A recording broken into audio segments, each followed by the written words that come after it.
Hi! యూకేలో trains ఎలా ఉంటాయనేది ఈరోజైతే చూపిస్తాను వచ్చేయండి. ప్రెజెంట్ మేము చూస్ చేసుకున్న ట్రైన్ వచ్చేసి ఈ లెఫ్ట్ సైడ్ ఉంది కదా అది. ఈ రెండిట్లో ఏదైనా ఎక్కొచ్చు. బట్ అది ఇప్పుడే వస్తుంది కాబట్టి స్టార్ట్ అవ్వడానికి కొంచెం టైం పడుతుంది. ఇక్కడ నుంచి మాకు జస్ట్ 10 మినిట్స్ జర్నీ.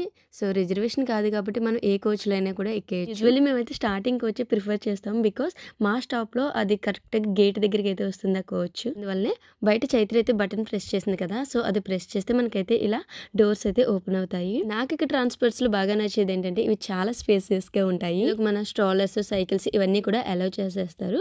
సో నార్మల్‌గా ఇప్పుడైతే ఖాళీగా ఉంది. అలా అని అన్ని టైమ్స్‌లో ఇలా ఖాళీగా ఉంటుందని చెప్పను. చాలా రష్‌గా కూడా ఉంటుంది. సేమ్ మనకి జనరల్ కోచ్‌లో ఎంత రష్‌గా అయితే ఉంటుందో అంతే రష్‌గా ఉంటుంది ఇక్కడ కూడాని. ఇంక ఇప్పుడు ఈ ట్రైన్స్‌లో వాష్‌రూమ్స్ అనేది ఎలా ఉన్నాయో కూడా చూపిస్తాను. సేమ్ ట్రైన్ డోర్స్ ఎలా అయితే ఓపెన్ చేసామో బటన్ ప్రెస్ చేసి ఇలానే ఈ వాష్‌రూమ్ డోర్ కూడా బటన్ ప్రెస్ చేసామంటే ఆటోమేటిక్‌గా ఓపెన్ అయిపోతుంది. లోపల క్లోజ్ బటన్ ప్రెస్ చేస్తే డోర్ అయితే క్లోజ్ అవుతుంది. క్లోజ్ అయింది కదా అని వదిలేస్తే బయట నుంచి ఎవరైనా ప్రెస్ చేశారంటే ఓపెన్ అయిపోతుంది. సో లోపల లాక్ అయితే చేసుకోవాల్సి ఉంటుంది. అండ్ ఇంక ఇక్కడైతే హ్యాండ్ వాష్‌కి సోప్, వాటర్, డ్రైయర్ కూడా ఉంటుంది. ఇంకా మనకి బేబీస్‌కి డైపర్స్ అయితే చేంజ్ చేస్తుంటాం కదా. సో బేబీ చేంజింగ్ బెడ్ కూడా ఉంటుంది. సో మన అమ్మాయిలందరికీ ఫేవరెట్ అయిన 2 మిర్రర్స్ కూడా ఉంటాయి. ఇంపార్టెంట్ థింగ్ ఏంటంటే ఇక్కడ వాష్రూమ్స్ దగ్గర నుంచి ట్రైన్ వరకు అన్నీ కూడా చాలా నీట్‌గా అయితే ఉంటాయి. మరి మీకు ఈ వీడియో ఎలా అనిపించిందో కామెంట్ చేసేయండి. వీడియో నచ్చితే ప్లీజ్ సబ్స్క్రైబ్ చేసుకోవచ్చు కదా.